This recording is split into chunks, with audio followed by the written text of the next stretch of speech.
Hello प्यारे बच्चों, Bhushan classes में एक बार फिर से आप सभी का स्वागत है। आज के इस वीडियो में हम लोग पढ़ने वाले हैं लॉजिक गेट के बारे में। तो लॉजिक गेट पढ़ने से पहले हम लोग समझेंगे कि जो सर्किट होते हैं वो कितने प्रकार के होते हैं। तो जो सर्किट होते हैं मुख्यतः दो प्रकार के होते हैं। पहला क्या है, एनालॉग सर्किट, और दूसरा है डिजिटल सर्किट।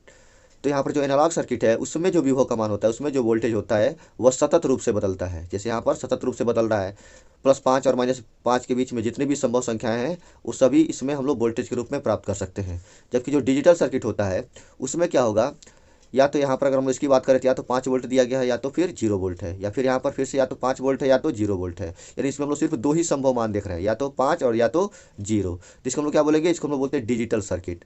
और डिजिटल सर्किट का प्रयोग आजकल कंप्यूटर में किया जा रहा है। तो डिजिटल सर्किट को समझने के लिए हम लोग दो अंकों का सहारा लेते हैं, 1 और 0 का। एक इसको क्या बोलते हैं, इसको हम लोग बोलते हैं बाइनरी डिजिट। क्या बोलेंगे, इसको बाइनरी डिजिट बोलते हैं। जैसे हम लोग डेसिमल वाले डिजिट में क्या पढ़े थे कि 0 से लेकर 9 तक जितने भी अंक होते हैं वो डेसिमल सिस्टम में आते हैं, और इसी डेसिमल सिस्टम से मतलब इसी अंक से पूरा का पूरा संख्या हम लोग दर्शा सकते हैं, पूरी संख्या लिख सकते हैं।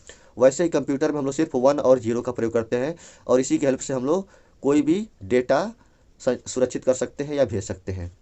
तो जो 1 होता है वो क्या करता है, जैसे यहाँ पर 5 वोल्ट है तो 5 वोल्टेज के लिए 1 का प्रयोग किया गया है, और फिर 0 वोल्टेज के लिए 0 का प्रयोग किया गया है।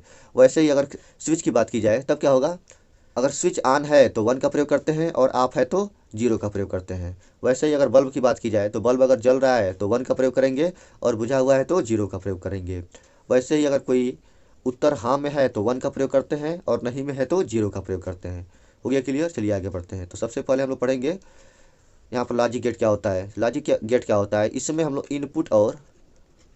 इनपुट और आउटपुट के बीच में एक लॉजिकल संबंध देखते हैं। यानी जो लॉजिक गेट होते हैं वह यह डिसाइड करते हैं कि क्या क्या इनपुट रहेगा तो क्या आउटपुट आएगा।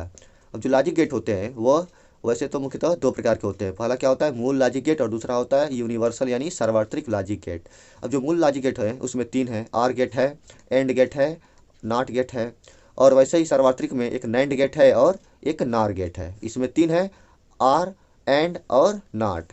और इसमें नैंड है और नार है।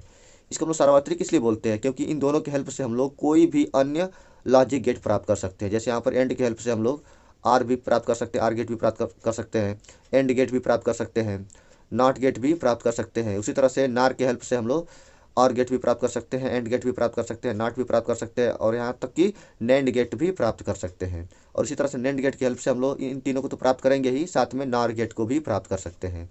हो गया क्लियर? आगे बढ़ते हैं। आगे हम लोग सबसे पहले पढ़ेंगे आर गेट। जो आर गेट होता है उसको हम लोग इस सिंबल द्वारा दर्शाते हैं, और जो इसका बूलियन व्यंजक होता है वह होता है a+b=y। और इसको कैसे पढ़ेंगे, ऐसे नहीं पढ़ा जाता है, a+b=y नहीं पढ़ा जाता है, बल्कि क्या पढ़ेंगे, a r b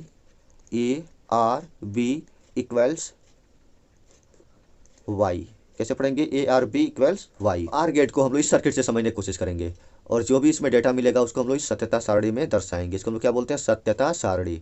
और जो सत्यता सारणी होती है उसके द्वारा हम लोग इनपुट और आउटपुट के जितने भी संभव मान हैं उन सभी को दर्शाते हैं। तो सबसे पहले हम लोग यह देख रहे हैं कि सबसे पहले तो हम लोग को यह मालूम होना चाहिए कि अगर स्विच ऑन है तो उसके लिए हम लोग 1 दर्शाते हैं, और अगर ऑफ है तो 0 दर्शाते हैं। वैसे ही अगर बल्ब जल रहा है तो 1 का प्रयोग करेंगे, और अगर बुझा हुआ है तो 0 का प्रयोग करेंगे। तो यहाँ पर हम देख रहे हैं कि अगर दोनों स्विच ऑफ हो, यानी दोनों स्विच अगर ऑफ हो तो क्या होगा, यह जो बल्ब होगा वह नहीं जलेगा, क्योंकि कोई सर्किट यहाँ पर पूरा नहीं हो रहा है। यानी अगर हम लोग यहाँ पर इसको ए से दर्शाएं, इसमें दर्शा दिया गया स्विच ए को, और इसमें दर्शा दिया गया है स्विच बी को, और यहाँ पर हम लोग प्राप्त कर रहे हैं आउटपुट। ए और बी क्या है, इनपुट है, और जो वाई है वो क्या है, आउटपुट है। तो अगर दोनों स्विच ऑफ है यानी ए भी 0 है और बी भी 0 है तो बल्ब नहीं जलेगा, क्योंकि यहाँ पर सर्किट कंप्लीट हो ही नहीं रहा है। तो यहाँ पर बल्ब नहीं जलेगा, इसका मतलब क्या हुआ कि यहाँ पर 0 लिखना पड़ेगा।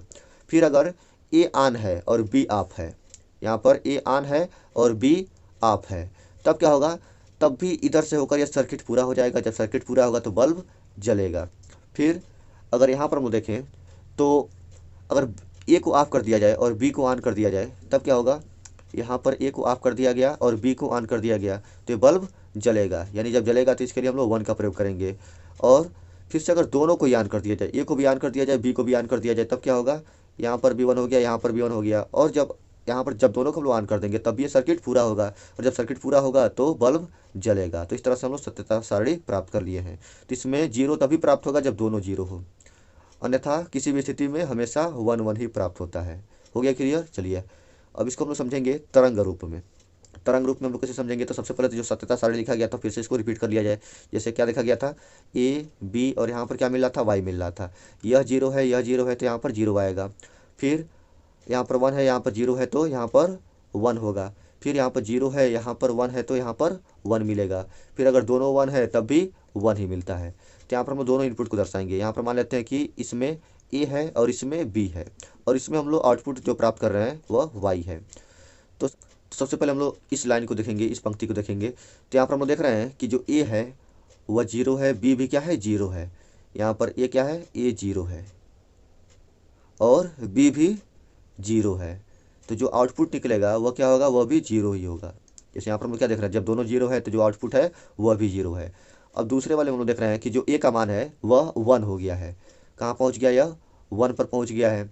तो वन पर पहुँच गया तो ऊपर लिखेंगे, ऊपर दर्शाएंगे इसको, और जीरो होगा तो नीचे दर्शाएंगे। जबकि अभी जो बी का मान है वह अभी भी जीरो ही है। तो जो रिजल्ट आएगा वो क्या होगा, रिजल्ट वन होगा। यानी यहाँ पर जो आउटपुट होगा वह वन हो जाएगा। फिर उसके बाद से तीसरे में चलते हैं। तीसरे में क्या हुआ है, तीसरे में जो ए है वह जीरो है, ए का मान क्या है, जीरो है, ये जीरो हो गया। और जो बी है वह वन के बराबर है, बी वन के बराबर है, तो इसको ऊपर दर्शा दिया गया। तो जो आउटपुट निकलेगा वो क्या होगा, वह वन के बराबर ही होगा। ये हो गया। उसके बाद से तीसरे में हम लोग देख रहे हैं, इसमें इसमें क्या हुआ है, चौथे में यह भी वन है और यह भी वन है। तो जब दोनों वन है तो दोनों को ही हम लोग ऊपर दर्शाएंगे। यह भी वन हो गया और यह भी वन हो गया। तो जो आउटपुट निकलेगा वो क्या होगा, आउटपुट भी वन ही होगा। हो गया क्लियर। इस तरह से हम लोग तरंग रूप में इसको समझ सकते हैं। चलिए अब आगे बढ़ते हैं। अगला दिया गया एंड गेट। तो एंड गेट के लिए हम लोग इस सिंबल का प्रयोग करते हैं, और जो इसका बुलियन व्यंजक होता है उसको हम लोग डॉट से दर्शाते हैं, यानी यह गुणनफल के रूप में दर्शाया जाता है। यानी अगर यहाँ पर A dot B equal to Y है तो यह क्या है, एंड गेट है। और इसको हम लोग कैसे पढ़ेंगे, इसको पढ़ते हैं हम लोग A and B equals Y. क्या पढ़ेंगे, A and B equals Y. अब इसको हम लोग समझेंगे इस सर्किट द्वारा। तो इसमें हम लोग दर्शाएंगे ए को, यहाँ पर दो स्विच हैं ए और बी, और यहाँ पर दर्शाएंगे हम लोग आउटपुट को, वाई को दर्शाएंगे। तो यहाँ पर हम देख रहे हैं अगर दोनों को ही ऑफ रखा जाए, यानी दोनों को ही अगर इसमें हम लोग इसको बंद नहीं करते हैं तो क्या होगा, यह भी जीरो है, यह भी जीरो है। तो जो आउटपुट होगा वो क्या होगा, वह भी जीरो ही होगा, क्योंकि यहाँ पर बल्ब नहीं जलेगा। अगर दोनों ही स्विच ऑफ है तो क्या होगा, यह बल्ब नहीं जलेगा। तो यहाँ पर क्या लिखेंगे, जीरो लिखेंगे। अब अगर हम लोग स्विच ए को ऑन करते हैं और बी को भी ऑफ रहने देते हैं तो यहाँ पर ए के लिए वन होगा और बी के लिए जीरो होगा। अब इस बार भी हम लोग देख रहे हैं कि जो सर्किट है वह कंप्लीट नहीं हुआ है, यहाँ से टूटा हुआ है, जिसकी वजह से बल्ब अभी भी नहीं जलेगा। तो यहाँ पर भी क्या होगा, जीरो होगा। अब अगर हम लोग ए को ऑफ रखते हैं और बी को ऑन करते हैं तो अब क्या होगा, तब भी सर्किट पूरा नहीं होगा और यहाँ पर जो बल्ब होगा वह नहीं जलेगा। तो यहाँ पर हम लोग क्या लिख रहे हैं, यहाँ पर जीरो लिख रहे हैं और यहाँ पर वन लिख रहे हैं, तो अब भी बल्ब नहीं जलेगा। हो गया। लेकिन अगर दोनों को ही ऑन कर दिया जाए, दोनों स्विच को अगर ऑन कर दिया जाए तो सर्किट पूरा कंप्लीट हो जाएगा और बल्ब जलेगा। यानी यहाँ पर भी अगर वन है, यहाँ पर भी वन है, तो जो आउटपुट निकलेगा वह वन होगा। हो गया क्लियर। इसमें हम लोग क्या देख रहे हैं कि जब तक दोनों वन नहीं है तब तक यह वन नहीं हो रहा है, बाकी सभी कंडीशन में जीरो ही हो रहा है। हो गया क्लियर। आगे बढ़ते हैं। उसके बाद इसको हम लोग समझेंगे तरंग रूप में। तो जो उसमें हम लोग देखे थे सत्यता सारणी, इसको हम लोग क्या बोलते हैं, सत्यता सारणी बोलते हैं, ट्रुथ टेबल बोलते हैं। जैसे यहाँ पर ए है, यहाँ पर बी है और यहाँ पर आउटपुट निकल रहा है। तो अगर यह जीरो है, यह जीरो है, तो भी जीरो होगा। अगर यह वन है, यह जीरो है, तो भी जीरो ही होगा। यहाँ पर अगर जीरो है, यहाँ पर वन है, तो यहाँ पर क्या होगा, जीरो ही होगा। फिर यहाँ पर वन है, यहाँ पर भी वन है, तब यहाँ पर वन होगा। अब यहाँ पर हम लोग लिखेंगे, इसको दर्शाएंगे ए से, इसमें हम लोग दर्शाएंगे ए इनपुट को, और इसमें दर्शाएंगे बी इनपुट को, और इसमें हम दर्शाएंगे आउटपुट को।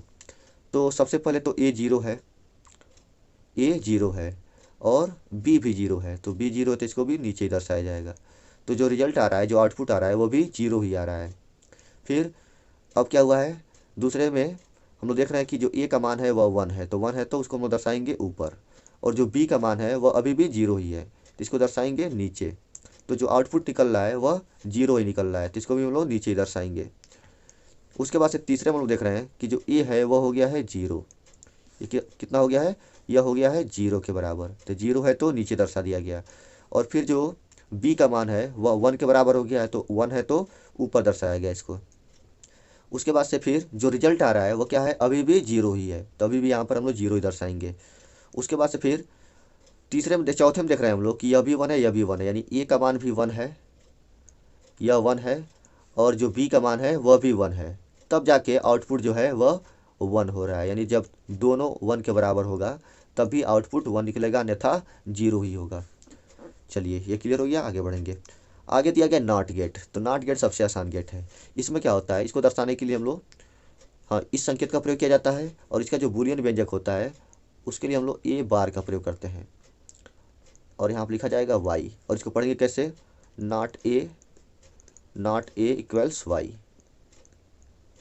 Not A equals Y. इसको समझेंगे हम लोग इस सर्किट द्वारा। इसमें सिर्फ एक ही इनपुट होता है, जो नॉट गेट होता है उसमें सिर्फ एक ही इनपुट होता है। इसके पहले जो हम लोग देखे थे उसमें 2 इनपुट था, ए और बी। जैसे अगर हम लोग आर गेट की बात करें तो इसमें भी ए और बी 2 इनपुट थे, और फिर आगे वाले में जो एंड गेट था उसमें भी 2 इनपुट थे, लेकिन जो नॉट गेट है उसमें सिर्फ एक ही इनपुट होगा और एक ही आउटपुट होगा। आउटपुट तो सब में एक ही होता है, लेकिन इसमें जो इनपुट होगा वो भी एक ही होगा। तो यहाँ पर हम लोग इसको समझेंगे इस सर्किट द्वारा। इसमें जो इनपुट है वह एक है और जो आउटपुट है वह वाई है। तो हम लोग देख रहे हैं कि जब तक, जैसे यहाँ पर क्या करता है, इसका काम है उल्टा कर देना, यानी अगर 1 है तो 0 कर देगा और 0 है तो 1 कर देगा। कैसे करेगा इसको समझ लिया जाए। अगर इस सर्किट को हम लोग देखें तो अगर ये स्विच ऑफ है, यानी अगर ये 0 है, तब तो बल्ब जलेगा, क्योंकि यह वाला सर्किट पकड़ के इसमें धारा प्रवाहित होगी, 1 हो जाएगा।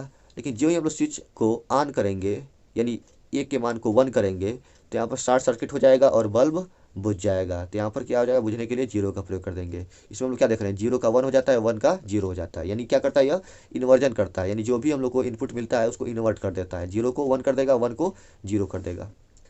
आगे बढ़ेंगे। इसको अगर हम लोग तरंग रूप में समझें तो क्या देखे थे लॉजिक गेट में, इसमें सत्यता सारणी में देखा गया था कि अगर 0 है तो 1 होता है और 1 है तो 0 होता है। इसमें हम लोग दर्शाएंगे, एक ही इनपुट है तो यहाँ पर ये दर्शा देंगे, और यहाँ पर आउटपुट वाई दर्शाएंगे।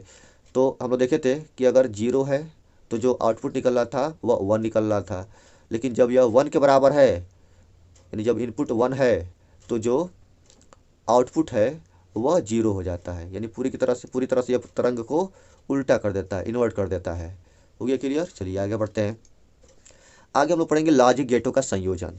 अब इसमें हम लोग यह देखेंगे कि मतलब 2 या 2 से अधिक लॉजिक गेटों को मिलाकर कैसे हम लोग एक नया लॉजिक गेट बना सकते हैं। तो यहाँ पर हम लोग सबसे पहले पढ़ेंगे नैंड गेट। नैंड गेट नाम से स्पष्ट है कि इसमें कौन कौन से गेट हैं, नॉट गेट भी होगा और एंड गेट भी होगा। तो इसमें हम लोग क्या करते हैं, अगर एंड गेट में नॉट गेट को जोड़ देते हैं तो यह नैंड गेट बन जाता है। एंड गेट में नॉट गेट जोड़ेंगे तो क्या बनेगा, नैंड गेट बनेगा। अब यहाँ पर 2 इनपुट हैं, जैसे ए और बी है, तो जब एंड गेट से होकर निकलेगा तो यह क्या बनेगा, ए एंड बी बनेगा। और फिर जब नॉट से होकर निकलेगा तो जो भी यहाँ पर आउटपुट निकला होगा उसका इन्वर्जन हो जाएगा। तो इन्वर्जन के लिए यहाँ पर क्या लगा देते हैं हम लोग, ऊपर बार का चिन्ह लगा देते हैं। अब यहाँ पर हम क्या करेंगे, सत्यता सारणी इसकी दर्शानी हो तो यहाँ पर हम ए लिखेंगे, यहाँ पर बी है, और सबसे पहले तो हम लोग क्या करेंगे, यहाँ पर वाई डैश का जो मान होगा वह ए एंड बी के बारे में पहले यहाँ पर लिखा जाएगा। पहले ए एंड बी निकालेंगे, उसके बाद से जब ए एंड बी निकल जाएगा तब इसका हम लोग क्या करेंगे, इन्वर्जन कर देंगे। क्योंकि यहाँ पर नॉट गेट लगा है, नॉट गेट क्या करता है, इन्वर्ट कर देता है। तो इन्वर्ट करने के लिए अगर इसको हम लोग इन्वर्ट करें तो क्या मिलेगा, यहाँ पर हो जाएगा ए एंड बी पर यहाँ पर बार लगा देंगे। और इसको पढ़ते कैसे है, इसको हम लोग ऐसे पढ़ेंगे, A and B negated equals Y. क्या पढ़ेंगे, A and B negated equals Y. ये हो गया। अब इसको हम लोग समझेंगे सत्यता सारणी की सहायता से। जैसे अगर यहाँ पर ए का मान 0 हो, बी का मान 0 हो, सबसे पहले तो जितने भी संभव मान है पहले यहाँ पर मैं लिख दे रहा हूँ। तो यहाँ पर यह 1 है, यह 0 है, यह 0 है, यह 1 है, यह 1 है और यह भी 1 है।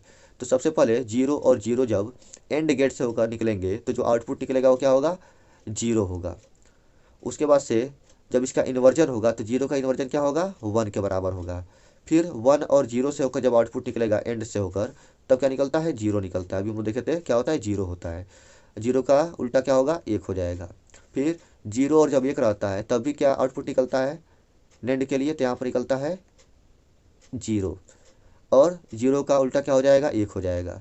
फिर 1 और 1 जब रहता है तब आउटपुट क्या निकलता है, तब यह 1 के बराबर होता है, और तब यहाँ पर जो आउटपुट निकलेगा वह 0 के बराबर हो जाएगा। हो गया क्लियर। सबसे पहले यहाँ तक तो जो सत्यता सारणी हम लोग देख रहे हैं वह एंड गेट के लिए है, और फिर एंड गेट से जो आउटपुट निकल रहा है उसको डाला जा रहा है किसमें, नॉट गेट में, और जो नॉट गेट है इसको उल्टा कर दे रहा है, यानी 0 का 1 कर दे रहा है और 1 का 0 कर दे रहा है। हो गया क्लियर। चलिए आगे बढ़ते हैं। आगे है नार गेट। तो यहाँ पर भी हम लोग समझ सकते हैं कि जो नार गेट होता है उसमें आर गेट भी होता है और नाट गेट भी होता है। जैसे यहाँ पर आर गेट भी है और नाट गेट भी है, दोनों को अगर हम लोग जोड़ देते हैं तो यह नार गेट बनता है। और नार गेट को हम लोग ऐसे दर्शाते हैं, जैसे हम यहाँ पर हम देख रहे थे कि दोनों को जोड़ रहे थे तो क्या बन रहा था, नेंड गेट बन रहा था। और नेंड गेट को दर्शाने के लिए यहाँ पर ये एंड गेट नहीं है, नेंड गेट है। नेंड गेट को दर्शाने के लिए हम लोग इस सिंबल का प्रयोग करते हैं। इसका जो पिछला भाग होता है वह एंड गेट का होता है और जो अगला भाग होता है वह नाट का होता है। नाट के आगे जो यहाँ पर गोलाकार दिखाई देता है, वृत्ताकार दिखाई देता है, वह वाला यहाँ पर जोड़ दिया गया है। पिछला भाग एंड का और अगला भाग नाट का, दोनों को मिलाकर क्या बन गया है, नेंड गेट बन गया है। वैसे ही यहाँ पर भी क्या किया गया है, जो पिछला भाग है वह आर गेट का है और जो अगला भाग यहाँ पर जो वृत्ताकार दिख रहा है वह क्या है, नाट गेट का है। दोनों को मिलाकर ऐसे सिंबल बना दिया गया है। हम लोग इस सिंबल का प्रयोग नहीं करते, इसको हम लोग एक्सप्लेन करने के लिए बस प्रयोग करते हैं। अगर नार गेट को दर्शाना हो तो इस सिंबल का प्रयोग करेंगे। हो गया क्लियर। अब इसको हम लोग समझेंगे सत्यता सारणी से। हाँ, यहाँ पर हम ये देख रहे हैं कि जो आर गेट है, सबसे पहले जो ए और बी इनपुट है उसको जब हम लोग आर गेट से होकर निकालते हैं तो क्या मिलता है, ए आर बी मिलता है। यानी जो वाई डैश का मान है ये क्या इंटरमीडिएट है, बीच में बन रहा है, तो जो वाई डैश का मान है वह ए आर बी मिल रहा है। फिर जब इसको हम लोग नॉट गेट में डाल दे रहे हैं तो जो भी आउटपुट था उसका इन्वर्जन कर दे रहा है, यानी ए आर बी निगेटेड बना दे रहा है इसको। यानी इसको हम लोग क्या पढ़ेंगे, यहाँ पर हम लोग पढ़ेंगे ए आर बी निगेटेड